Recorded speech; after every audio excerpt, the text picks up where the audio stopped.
Let's speak to political analyst Thamsanqa Malinga. Thamsanqa, thank you so much for your time this evening. There's so much to talk about. I mean, you look at the rush for the deputy presidency, for example. But let's start with, the NDZ campaign as we knew it in 2017. We may once again see it emerge if what these reports are saying is anything to go by. What do you think? Good evening, Bonio, and good evening to the viewers at home. I think the issue of the NDZ slate coming into now the race has been brought about by the fact that if you look at the RET slate, there hasn't been a clear candidate that they have been touting even before the election, the process has opened for nominations, and even when the regions and provinces were having their conferences, there was no clear candidate that the RET faction could put forward.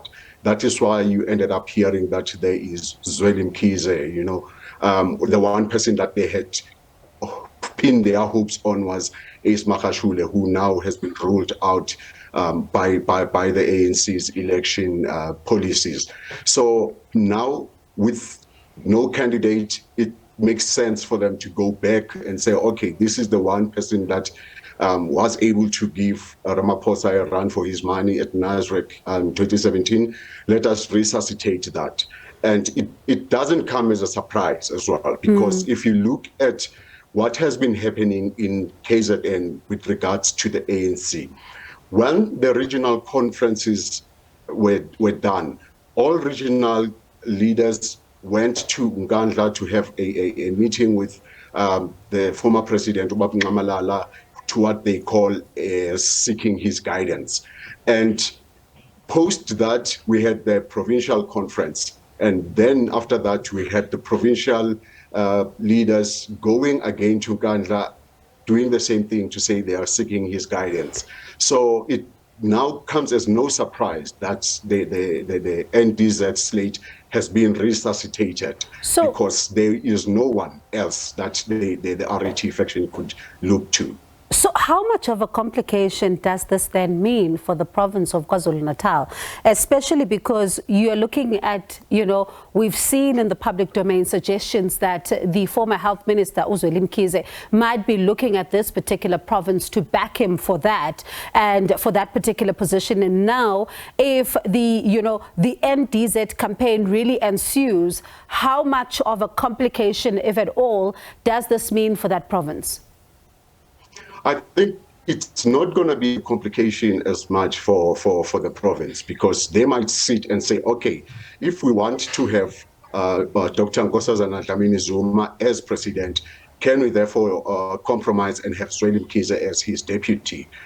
Or maybe in terms of the negotiations that are happening with the Mpumalanga, we don't know, maybe they will say, okay, if you guys are willing to dump the CR Renew 22 campaign, we can give our support to Lamula.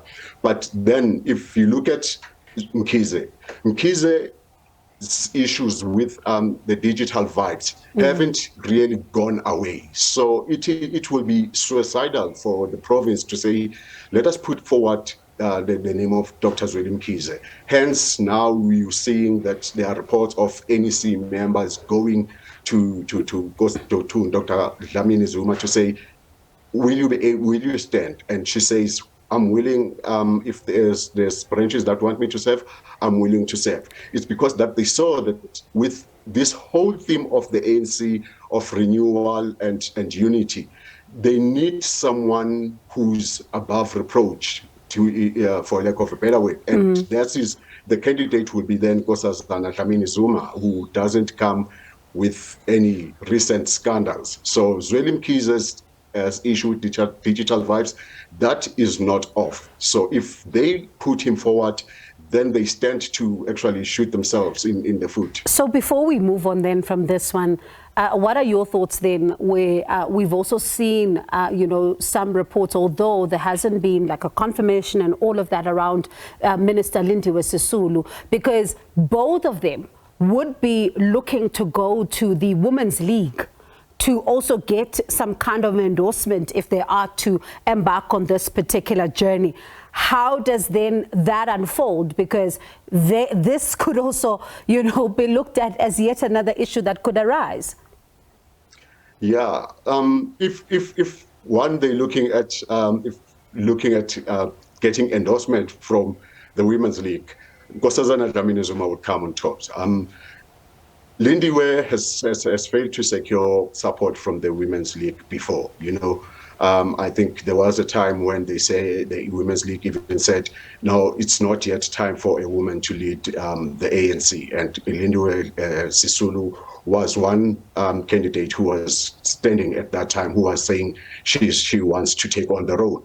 So the Women's League didn't give her support at that time. But when Nkosazana DlaminiZuma came in 27 with the NDZ 17 campaign, they drew their weight behind it. So in this instance, I bet that the ANC Women's League will throw their support behind Nkosazana DlaminiZuma, because if you look at it, you still have the likes of Bathabile, who still are influential within the Women's League, and you have Nomvula Mukonyanes, who are still very influential within the Women's League. So the Women's League vote or support would definitely go to Nkosazana in that respect. So, you know, in your view, and I'm keen to hear your thoughts on this one, because we think about, you know, 2017, we saw at Nasrec what then happened when the result was announced, because both sides were quite sure that it was in the bag for them. Now, fast forward, it's a different picture emerging. The president is also facing serious allegation relating to the Phala farm saga, but we're also seeing provinces coming out, a province like Mpumalanga, Limpopo, coming out to say that they are backing him for a second term. How would you then read this particular picture? Because some are saying that the bolstering of the NDZ campaign may be the fact that the president may find himself with some weaknesses around this issue of Phala going into December.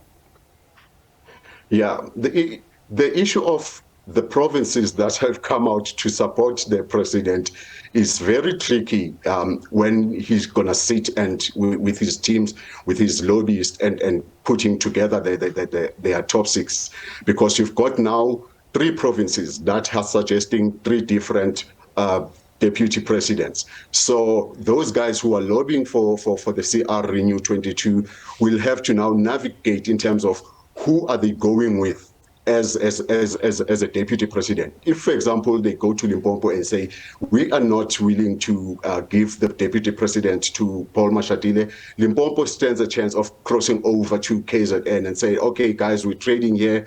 We can support Nkosazana if you guys take Machadile, for example, or Mpumalanga can also do the same. They are having a meeting now. We do not know what they are going to discuss and how are they going to trade off. So the issue of Nkosazana, you know, getting ahead of the current incumbent, there are chances there, because one, like I said, she doesn't come with recent scandals. So the president still has to navigate that. He has to make sure that his lobbyists have to make sure that in terms of the provinces that have pronounced that they want him, they are certain that when they get to Nasrec again in December, they are not going to have breakaways like it happened with the NDZ faction, where you had David Mabuza jumping over into the CR17 slate. You know, so when that time comes, they've got to have made sure that they've got 100% buy-in. Otherwise, they stand to actually lose this to Nkosazana. So, you know, you talk about Mpumalanga and that meeting that is currently taking place, and really one wants to be a fly on the wall because we really would like to know what is being discussed in there. But this rush for the second position, the deputy president position. Is there something we are not seeing with this particular rush? Because there are just so many posters doing the rounds. There are just so many names being bandied about. You're thinking of Mamuluko Kubai, you're looking at Ronald Lamula, you're looking at quite a number of them that are being put there, suggesting that they could be. Is there something we are not seeing as to why this rush is happening? No, it's clear as to why this rush is happening. That is the one position that is just easy to pick. Why am I saying that? It's because the current incumbent has been absent. He, from the first time he assumed his role, he was absent. When we went to the national elections and then he was elected as Deputy President of the Republic, again, he's been absent. He was the person who is responsible to roll out the COVID vaccine. He was the head of the COVID vaccine team. And he dumped that midway and he went to Russia. So that role is the easy pick, is the low-hanging fruit, actually. So that is why everyone is gunning for it. And considering the fact that Mpumalanga went on, even before they went for their provincial conference, they had all by then pronounced that they will support Ramaphosa. And now they're coming back with with Lamula as a new candidate. So it goes to show that, one, he's lost support in his province, and therefore that position becomes the lowest hanging fruit. Hence, everyone is now gunning for it. And Thamsanqa, you know, now, as you say, his future hangs in the balance. Before I let you go, we're almost out of time. There's one thing that, you know, I'd like to get your thoughts on. I'm not sure if you saw that that audio, in fact, not audio, the video of Fikile Mbalula talking with the president sitting behind him, saying that we protected all the other presidents, including former President Jacob Zuma with his issues, Thabo Mbeki and all of that. And now we must rally around our current president. I was one of those that went in at Nasrec without supporting him, and I came out supporting him. Does that not, though, have the resemblance of the past, you know, defend at all cost, including what we also saw around the Phala issue in Parliament? In fact, what we can read from the current ANC is that since 2007, the ANC has never been the ANC that stands for ethical leadership. You know, it has been an ANC that says, okay, we'll go with this individual because he's going to disperse some largesse to us, and then we pull a lager around that person. So it's now become a sort of a culture within the ANC to say you protect at all costs, because if you are not part of the ones that are protecting, you stand a risk of not being in the inner circle, not having any position at all, not being considered for any position. So it's now, since 2007, it has just now become ANC culture to say, no matter what, we stand behind that person. You know, it's also evident in the fact that since, again, 2007, you've got to be some form of a victim,